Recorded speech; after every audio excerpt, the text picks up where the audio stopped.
Ah, nos, nos gustaría dar la bienvenida a Dr. Erwin Vega. Dr. Vega es profesor asociado de neurociencia transnacional de la Universidad del Estado de Michigan. Antes de llegar a MSU, el Dr. Vega estudió biología en la Universidad de Puerto Rico y obtuvo su doctorado en biología celular y neurociencia en la Universidad de Rutgers. Sus estudios también incluyeron una beca postdoctoral en neurociencia en la Clínica Mayo Jacksonville. Muchas gracias a Dr. Vega. Hay algunos enlaces donde patrones se pueden contratar para ser incluido en el directorio voluntario de investigación. Gracias. Muchas gracias.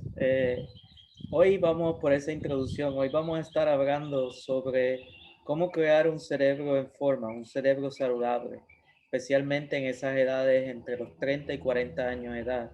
Y en resumen, tener un cerebro saludable significa vivir saludablemente. En el día de hoy, los objetivos que vamos a estar atendiendo es comprender la base de la enfermedad de Alzheimer y demencias relacionadas, porque la razón por la cual necesitamos mantener un cerebro saludable entre los 30 y 40 años de edad es para evitar que en un futuro podamos desarrollar la enfermedad de Alzheimer o demencias relacionadas. Así que vamos a identificar cuáles son esos factores de riesgo. Les voy a indicar cuáles van a ser esos factores de riesgo que le pueden llevar entonces a usted a aumentar la probabilidad de desarrollar estas terribles enfermedades que conocemos como Alzheimer o demencias relacionadas. Y a la misma vez, darle un poco de información sobre cómo construir un cerebro en forma, qué cosas debemos hacer para reducir el riesgo de desarrollar estas enfermedades. La demencia es un término, me gustaría empezar definiendo que demencia es un término utilizado para describir síntomas que están asociados con cambios o daños en el cerebro, especialmente en la habilidad cognitiva, en la habilidad de razonamiento o en la habilidad en la cual utilizamos para tomar decisiones. No es una enfermedad, es una colección, un término general para describir una colección de síntomas. La enfermedad de Alzheimer es la demencia más conocida o más prevalente, seguida por la demencia vascular. Pero hay otros tipos de demencia que son un poco más raras, pero también son enfermedades que se presentan con esta acumulación de síntomas que están asociados a problemas en el cerebro. La enfermedad de Alzheimer y demencias relacionadas son progresivas. Eso quiere decir que los procesos patológicos comienzan antes que la enfermedad se presenta.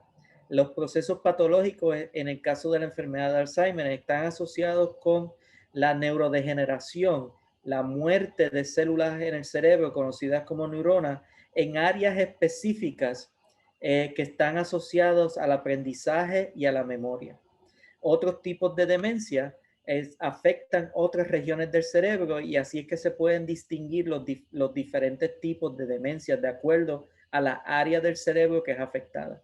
En particular, lo particular de la enfermedad de Alzheimer es que afecta regiones que tienen que ver con aprendizaje y memoria, específicamente esas áreas en el lóbulo temporal o en la región límbica, en donde esas regiones están especializadas en esa memoria a corto plazo. Por eso una de las primeras presentaciones características de la enfermedad de Alzheimer es la pérdida de la memoria a corto plazo. Es que la persona repite la misma pregunta, la misma conversación porque se le olvidó que le había hecho la pregunta, había mencionado esa información, o se le olvida continuamente dónde dejó las llaves del auto, o en vez de asociar la nevera con el gavetero donde guarda las llaves del auto, usted encuentra que las llaves del auto entonces ahora están dentro de la nevera en vez de la gaveta del gavetero de noche en el cuarto.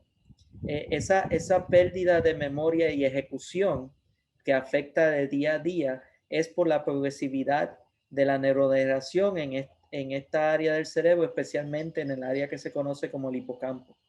Según la enfermedad, la patología continúa en el cerebro, se van afectando otras áreas del cerebro, como el lóbulo frontal, donde están la toma, la toma de decisiones y la actividad de razonar, y también otras áreas de la región cortical del cerebro, que es donde guardamos memoria.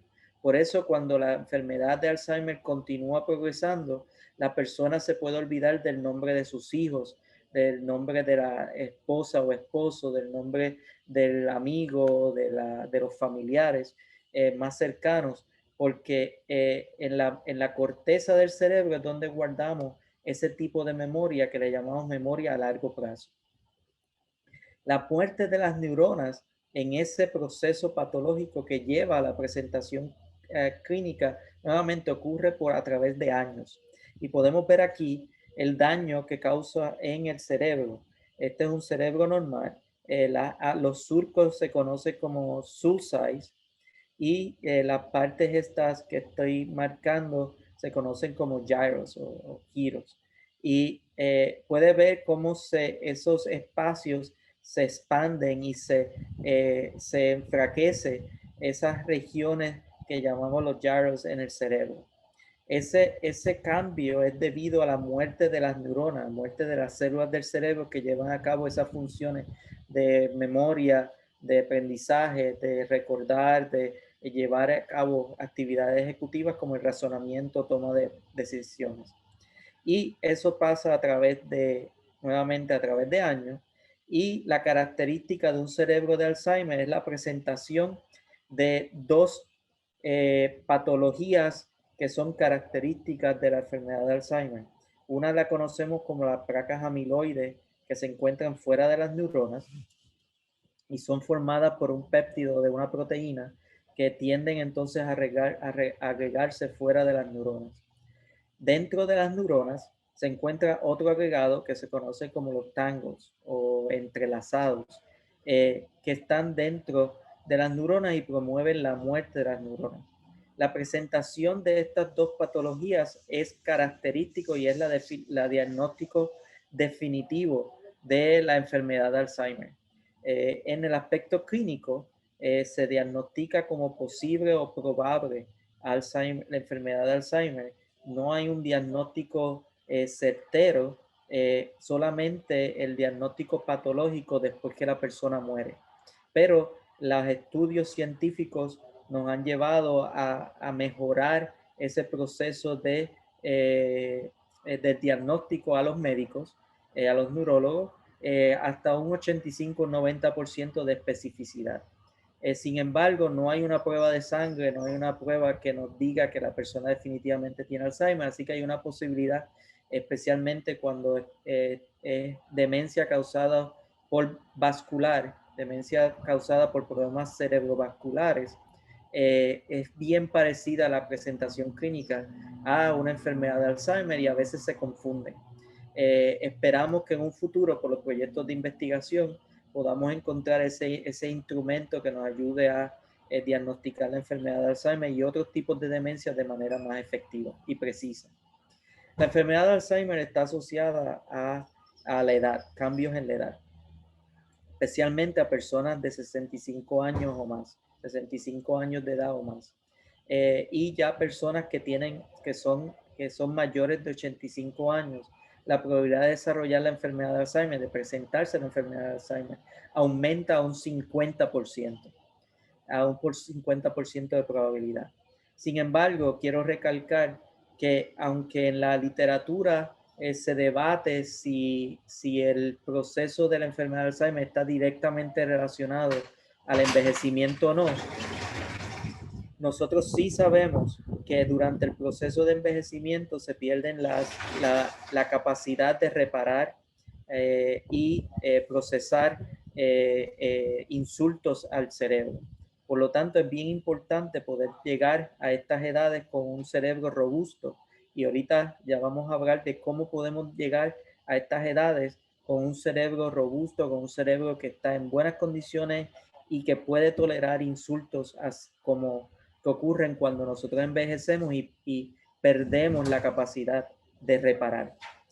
Algo que quiero enfatizar en esta figura también es la diferencia entre grupos étnicos, donde ven que la prevalencia es mayor entre afroamericanos e hispanos o latinos.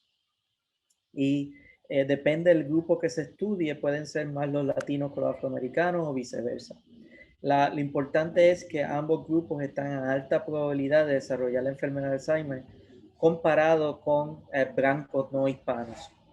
Así que hay un factor étnico envuelto y está más ligado a esos factores sociales que determinan la salud en nuestra sociedad, que nos ayudan a esa que contribuyen, perdón, a esa disparidad en la salud y que ponen a los grupos étnicos como nosotros, los latinos o hispanos o afroamericanos, a estar y afroamericanos a padecer condiciones, perdón, que nos ponen a un alto riesgo de desarrollar o nos hacen más vulnerables de desarrollar enfermedades de Alzheimer o demencia relacionada.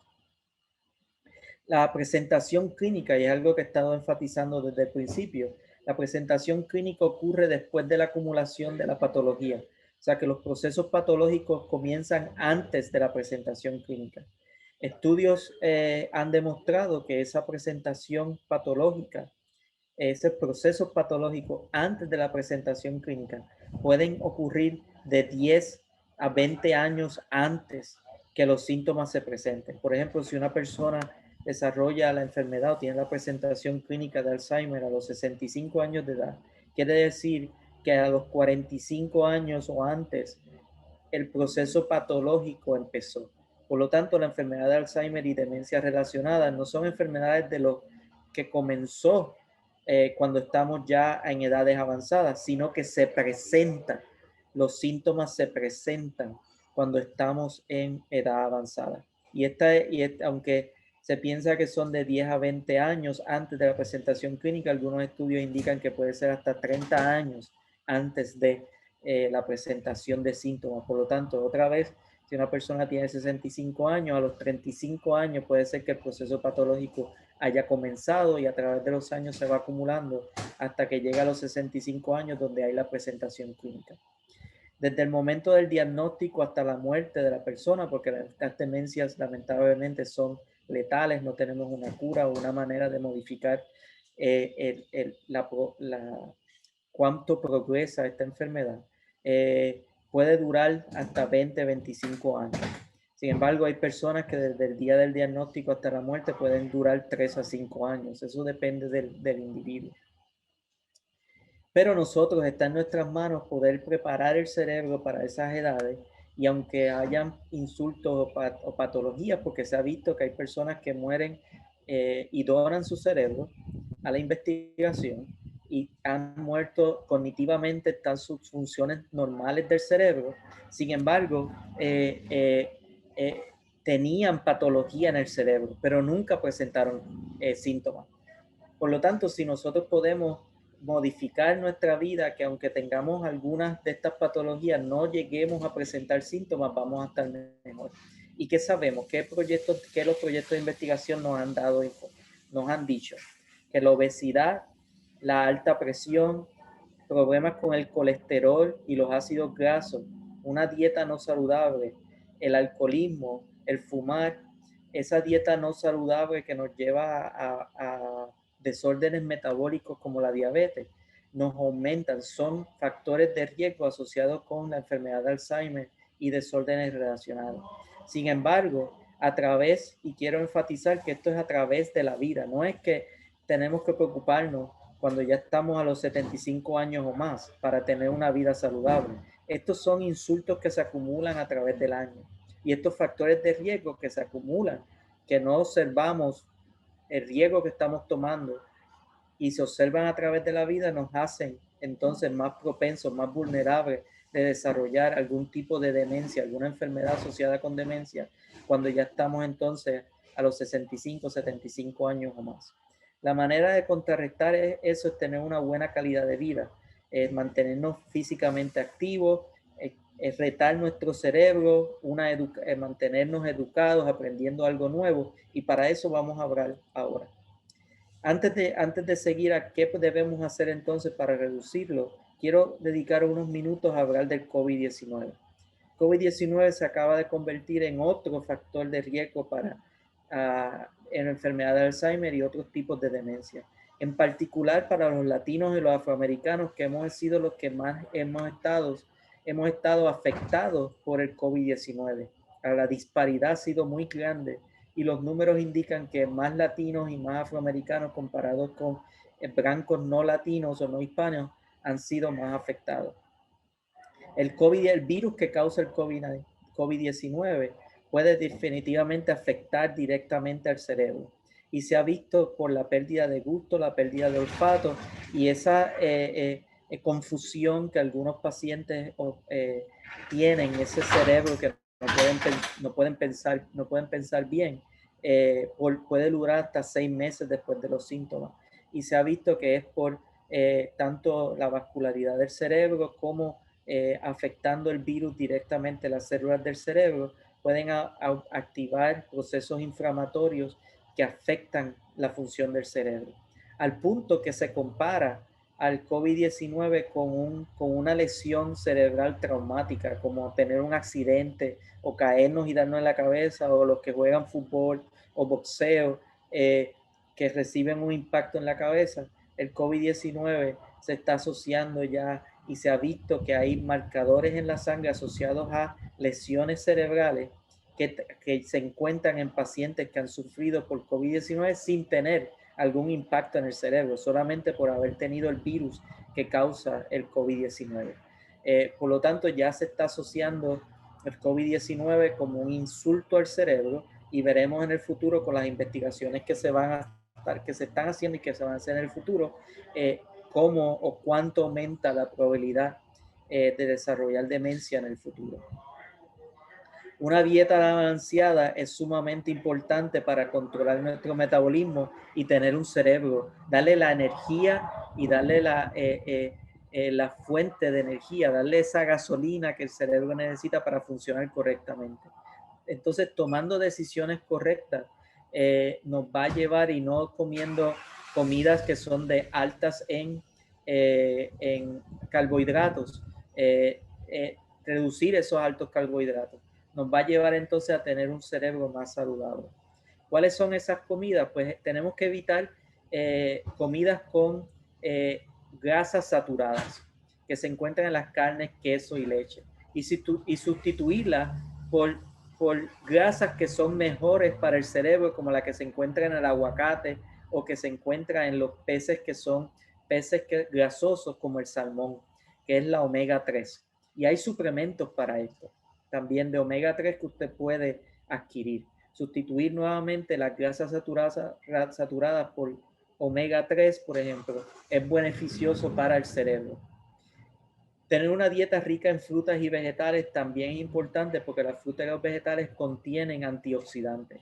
Mientras nosotros utilizamos nuestro cerebro, el cerebro va produciendo unos tóxicos, una molécula, unos radicales libres que le llamamos, y estos agentes antioxidantes ayudan a eliminar esos radicales libres que se forman por la función del cerebro durante el día, y así prevenir que esos radicales que se encuentran, esos radicales libres que causan lesiones en las proteínas, afecten las células y contribuyan a un proceso de inflamación que puede llevar entonces luego a la muerte de las neuronas y a desarrollar enfermedades como el Alzheimer. Entre las frutas se encuentra la uva, especialmente en el vino, en el vino tinto. Se puede entonces tomar un vaso pequeño, no un vaso grande ni la botella completa, un vaso pequeño diario de vino tinto tiene suficiente antioxidante para ayudar al funcionamiento del cerebro. Estos polifenoles, que son los agentes antioxidantes, polifenoles, se encuentran también en otras bebidas como el té verde. Así que si no le es amante del vino, de un vaso pequeño, quiero hacer énfasis, no un vaso grande diario, sino un vaso pequeño de vino, pueden sustituirlo por otros tipos de bebidas que tienen altos polifenoles como el té verde. Carbohidratos son sumamente importantes, especialmente los cereales el trigo integral. ¿Por qué? Porque la fuente principal del cerebro es la glucosa. Si no tenemos suficiente glucosa y la glucosa no es absorbida eficientemente, que es el problema que tienen los diabéticos, que no absorben bien la glucosa, entonces las células no pueden utilizarlo. Y el cerebro funciona con buena glucosa. Si no tenemos unos niveles óptimos, si no tenemos unos carbohidratos saludables que se encuentran en los cereales y en trigo, entonces, especialmente el integral, el cerebro no va a estar funcionando correctamente. Es importante que si podemos lograr una restricción calórica entre 1500 a 1900 calorías al día en vez de más de 2500 calorías al día y suplementarlo con ejercicio, eso se ha visto, esa restricción calórica se ha visto que está asociada a alargar la vida y a tener un mejor funcionamiento del cerebro. Vivimos en una sociedad que no duerme. La calidad de vida es sumamente importante, por tanto, mantener, perdonen que no se tradujo esto, mantener una calidad de sueño óptima es sumamente importante. Reducir el estrés es sumamente importante. Si usted reduce el estrés, puede dormir bien. La razón por la cual usted puede dormir, puede dormir bien. Y para reducir el estrés, debería hacer ejercicio. Es una manera de liberar el estrés. O hacer yoga, hacer otro tipo de actividad que usted pueda bajar esa tensión del día a día. La importancia, y eso lo va a llevar entonces a poder tener una buena calidad de vida, reducir el estrés y hacer calidad de sueño, perdón. Reducir el estrés, hacer ejercicio le lleva una calidad buena de sueño. ¿Por qué es bueno tener una buena calidad de sueño? Porque cuando uno duerme profundamente, hay unas membranas en el cerebro que se abren y todas esas toxinas que se acumulan durante el día se limpian, se salen del cerebro mientras nosotros dormimos. Cuando despertamos, esas membranas se vuelven a cerrar y entonces si no dormimos, dormimos, se mantienen cerradas y esas toxinas se acumulan en el cerebro, afectando nuestras células. Por eso dormir es tan importante. Socializar, yo entiendo que ahora con el COVID-19 ha sido bien difícil poder socializar, pero es sumamente importante reír, tener esa interacción con otros, hablar, dialogar, pensar, hablar de temas, resolver el mundo. Durante ese proceso de socialización mantiene nuestro cerebro bien activo. Aprender algo nuevo, aprender una destreza, un deporte, un nuevo juego de mesa, un nuevo idioma, leer, mantener ese cerebro activo es sumamente importante. El cerebro lo tenemos que ver como si fuera otro músculo.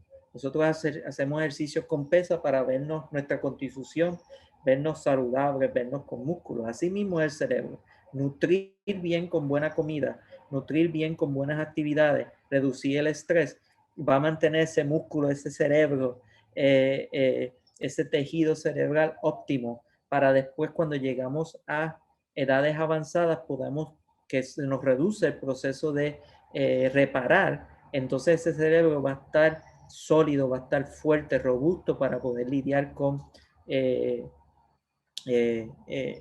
los insultos que se acumulan a través de la edad. Piense que todas estas actividades es como tener una cuenta de banco.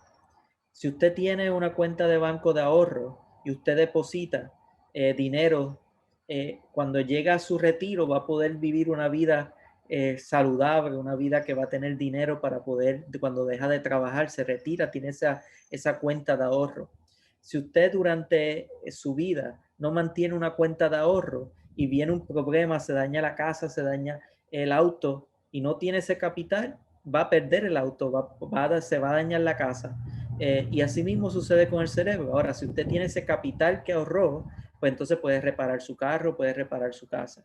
Así mismo es el cerebro. Si usted contribuye ese ahorro a ese bienestar del cerebro, así va a poder cuando vengan luego vicisitudes en la vida que causan lesiones en el cerebro, usted va a poder repararlo.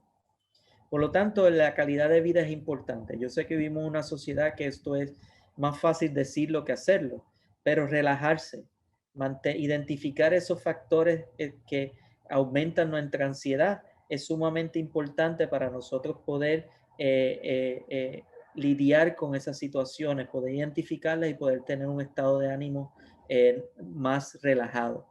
Hacer ejercicio nos ayuda a llegar a ese proceso de relajación. Descansar definitivamente, si entre más usted tiene pérdida de sueño, más difícil se le va a hacer relajar.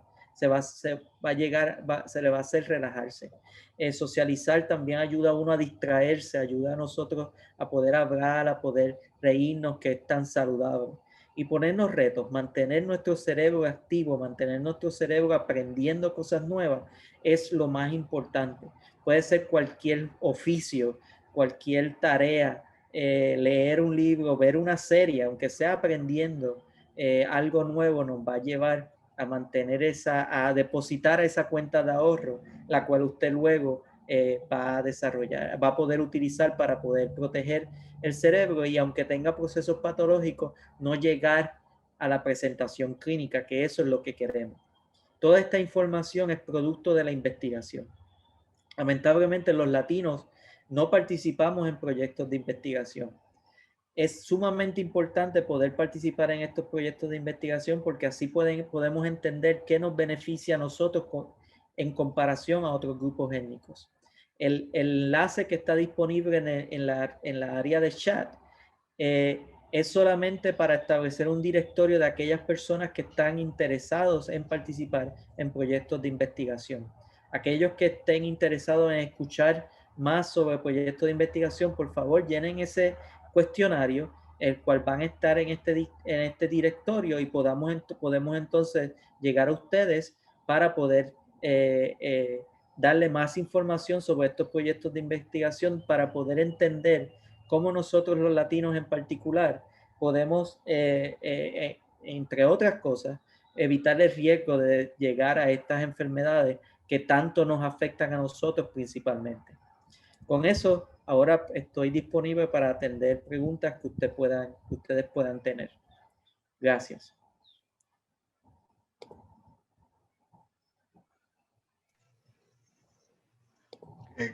Gracias, Dr. Vega. If anyone would have any questions now, you can ask if you'd ask our attendants to type them into the chat. El que tenga alguna pregunta puede ponerla en el área de escribir, de dialogar, y podemos atender la pregunta.